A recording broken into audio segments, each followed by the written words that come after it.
전두환 전 대통령의 미납 추징금 환수에 나선 검찰이 본격적인 자금 추적에 들어갔습니다. 검찰은 전 대통령 일가의 재산 형성 과정을 조사해서 불법 행위가 드러나면 즉각 수사로 전환하기로 했습니다. 네, 서울중앙지검에 YTN 중계차 나가 있습니다. 김지선 기자.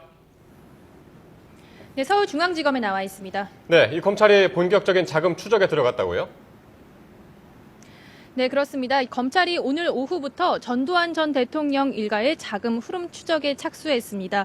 이를 위해 검찰은 오늘 서울중앙지검 추징금 환수 전담팀에 회계 분석 전문 수사관 4명과 계좌 추적팀 4명 등 모두 8명을 투입했습니다. 검찰은 어제와 그제 전 대통령 친인척들의 집과 이들과 관련된 회사 30곳을 압수수색해 자금 흐름을 파악할 수 있는 자료를 확보했습니다. 금융거래 내역이 담긴 회계 장부들인데 이를 통해 전 대통령 일가의 재산 형성 과정 전반을 들여다볼 예정입니다. 검찰은 특히 전 대통령이 친인척들의 명의를 빌려서 비자금을 관리해 왔을 것으로 보고 수사를 하고 있습니다.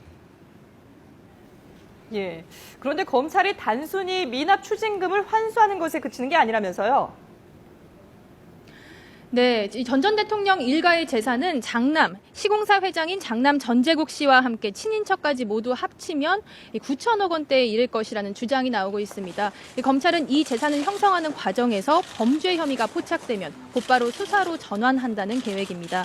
수천억 원대 재산을 만들면서 자금 세탁이나 탈세 등의 불법 행위가 있었는지를 살펴보겠다는 의미로 풀이됩니다. 검찰은 전 대통령이 비자금을 해외로 빼돌렸다는 의혹에 대해서도 수사에 착수했습니다. 검찰은 이미 장남 전재국 씨가 버진아일랜드에 세운 페이퍼 컴퍼니 명의로 된 아랍은행 계좌 자료를 확보한 것으로 알려졌습니다. 네, 이 검찰 수사가 상당히 속도를 내고 있는 모습인데요. 이 전 대통령 등 핵심 관련자들에 대한 소환 전망은 어떻습니까? 네, 검찰은 전 대통령의 자녀들과 친인척들에 대해서 이미 출국 금지를 한 것으로 전해졌습니다. 자금 추적 결과가 어느 정도 나오면 비자금과 관련된 것으로 의심되는 친인척부터 소환해 조사할 것으로 보입니다. 전재국 씨 등 자녀들도 소환 조사 대상이고요. 전 대통령도 은닉 재산이 확인될 경우 조사가 이루어질 것으로 예상됩니다. 지금까지 서울중앙지검에서 YTN 김지선입니다.